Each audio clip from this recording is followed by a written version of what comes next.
जय हिंद साथियों, कैसे हैं आप सभी। उम्मीद है आप सभी अच्छे होंगे, स्वस्थ होंगे और आप सभी की तैयारी बहुत अच्छे तरीके से चल रही होगी। साथियों, आज की वीडियो में हम आपसे बात करेंगे आरपीएफ कांस्टेबल और एसआई की वैकेंसी के ऊपर और 2024 में जो अनुमानित कट ऑफ हो सकती है आपकी, आपको अपना टारगेट कितना लेके चलना है, वो सारा मैं आज की वीडियो में आप सभी को बता दूंगी। सबसे पहले तो आप ये सुन लीजिए, आरपीएफ कांस्टेबल और एसआई की जो वैकेंसी टोटल में है, दोनों को मिला के, कांस्टेबल और एसआई को मिला के वैकेंसी आपकी 4660 है। ठीक है, कितनी है? 4660, जिसमें कांस्टेबल के पद हैं आपके 4208। 4660 में से 4208 घटा दो, जो बचे पद हैं वो आपके एसआई के हो जाएंगे। ठीक है, अब बात कर लेते हैं आरपीएफ कांस्टेबल और एसआई के सिलेबस के बारे में। दोनों का सिलेबस सेम है। 3 सब्जेक्ट पूछी जाती हैं, मैथ, रीजनिंग और आपका जीएस, जिसमें करंट अफेयर भी आती है। ठीक है, सीए, करंट अफेयर। अब बात करते हैं क्वेश्चन कितने कितने पूछे जाएंगे। 35 क्वेश्चन आपके मैथ के, एक क्वेश्चन 1 नंबर का है। 35 क्वेश्चन आपके रीजनिंग के और जीएस आपकी 50 क्वेश्चन की रहेगी। टोटल आपके 120 प्रश्न होते हैं। 120 प्रश्न 120 अंक के, क्योंकि एक प्रश्न आपका 1 अंक का है। ठीक है, नेगेटिव मार्किंग यहाँ 1/3 की है। 3 क्वेश्चन गलत हो जाएंगे तो आपका एक सही वाला क्वेश्चन कट जाएगा। अब बात कर लेते हैं कि आपको समय कितना मिलेगा। टाइम ड्यूरेशन आपकी क्या रहने वाली है, ड्यूरेशन, तो ये आपको 90 मिनट का समय देंगे। 1.5 घंटे का आपको समय मिलेगा पेपर को सॉल्व करने के लिए। कांस्टेबल और एसआई दोनों के लिए मैं बात कर रही हूँ। अब हम थोड़ा देख लेते हैं कट ऑफ को। ठीक है, अब बात कर लेते हैं मेल की। पुरुषों की सामान्य की जो कट ऑफ गई है ग्रुप ए में 83.82 गई है ना, 83.82। ओबीसी की भी इतनी गई है, 83.82। एससी की 77.9 गई है, एसटी की 78.32 गई है। ये ग्रुप ए की कट ऑफ है मेल की। फीमेल में आ जाए, ग्रुप ए में जो यूआर है, सामान्य महिलाएं हैं, उनकी 57.21 गई है।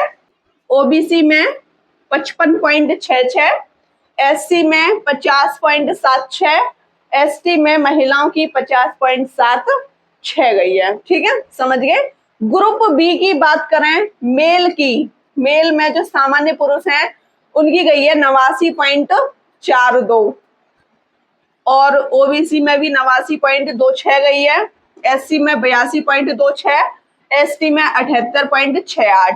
फीमेल की बात करें, फीमेल में ग्रुप बी की 61.72 गई थी और ओबीसी में 54.3, एससी में 51.39, एसटी में 51.27। ठीक है, अब ग्रुप सी पे आ जाते हैं। ग्रुप सी में जो सामान्य और ओबीसी थी, पुरुष थे, जो भी थे सामान्य और ओबीसी के पुरुष, इनकी कट ऑफ गई थी आपकी 87.32।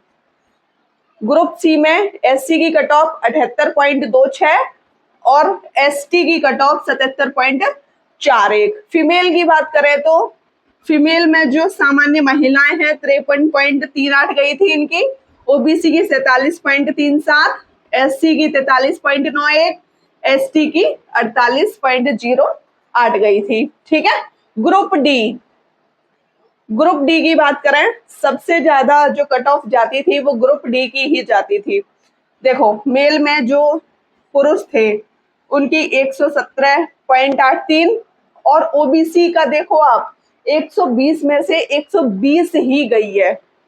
जिसका 120 में से 120 प्रश्न सही है उसका सिलेक्शन हुआ था ओबीसी में। ठीक है, और एससी की बात करें तो 86.15, एसटी में 82.53। महिलाओं की बात करें तो सामान्य में 74.75 गई थी महिलाओं की, ओबीसी में 71.3, एससी में 58.03, ST में 64.42। अब बात कर लेते हैं ग्रुप ई की। ग्रुप ई में पुरुषों की 50, चलो पॉइंटों में नहीं बोल रही, वैसे मैंने पॉइंटों में काफी बोला है। ओबीसी की 61, एससी की 62, एसटी की 50। फीमेल की बात करें तो 42 नंबर पे गई है ना। ओबीसी की भी 42 पे, एससी की 38 पे, एसटी की 36 पे। ग्रुप ई में आप देख पा रहे हैं सबसे कम कट ऑफ गई थी उस टाइम। अब बात कर लेते हैं ग्रुप एफ की। ग्रुप एफ में यहाँ महिलाओं की वैकेंसी नहीं थी, आप देख रहे हो पूरा नील है, ठीक है। और ग्रुप एफ में मैं आपको बता दूं पुरुषों की जो कट ऑफ गई थी, सामान्य में 93 और ओबीसी में 89, एससी में 64, एसटी में 67। देखो अब आप सोच रहे होंगे कि दीदी ईडब्ल्यूएस उस टाइम नहीं था। अब आपको मुझे ये बताना है ईडब्ल्यूएस को किस संविधान संशोधन के तहत किस वर्ष जोड़ा गया। ये पॉलिटी में मैं आपको प्रश्न करा चुकी हूँ, ये वाले प्रश्न का आंसर आपको मुझे कमेंट सेशन में करना है। लेकिन हाँ, वर्तमान में ईडब्ल्यूएस की जो कट ऑफ है वो अलग जाएगी, क्योंकि इसका अपने आप में आरक्षण है, कितने प्रतिशत का आरक्षण है वो भी आपको मुझे बताना है। अब बात कर लेते हैं 2024 की कट ऑफ के ऊपर। 2024 की कट ऑफ के ऊपर देखो 120 प्रश्न हैं। कांस्टेबल की बात कर रही हूं, आप अपना टारगेट लेके चलिए। पुरुषों की बात करूं, मेल तो वो अपना टारगेट 100 प्रश्न लेके चलें, 100 प्रश्न, ठीक है। और महिलाओं की यही बात करूं तो वो 90 प्रश्न अपना टारगेट लेके चलें। समझ गए मेरी बात को। कांस्टेबल में मैंने आपको बता दिया है, पुरुष अपना टारगेट 100 प्रश्न लेके चलें, महिलाएं अपना टारगेट 90 प्रश्न लेके चलें। यही एसआई की हम बात कर लेते हैं, तो एसआई में पुरुष 95 प्रश्न अपना टारगेट लेके चलें और महिलाएं 85 प्रश्न अपना टारगेट लेके चलें, ठीक है। मुझे आज की वीडियो में आपको यही इंफॉर्मेशन देनी थी। आपको कट ऑफ की वीडियो कैसी लगी आप मुझे कमेंट सेक्शन में बताना। जो भी प्रश्न मैंने आपसे पूछा है उसका आप सही से आंसर कीजिएगा। वीडियो अच्छी लगी हो तो चैनल को सब्सक्राइब कीजिएगा, लाइक कीजिएगा, शेयर कीजिएगा। जय हिंद साथियों।